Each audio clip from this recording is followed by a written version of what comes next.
السلام عليكم ورحمة الله وبركاته. الفكر يا إنسان لو أطلقته متأملا في قدرة الرحمن لخضعت إجلالا وتسبيحا له.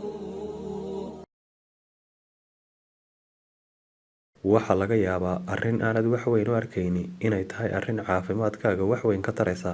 haddaba malqaacad saliid saytuunta asalka ah oo aad ku dartay wax yar oo ka mid a caleenta geedka sactarka oo aad daqiijisay kadibna aad cunto 24 saacadoodba hal mar xilliga cashada ama quraacda ayaa lagu sheegay mid waxtarka laga helo aan tiro lagu soo koobi karin.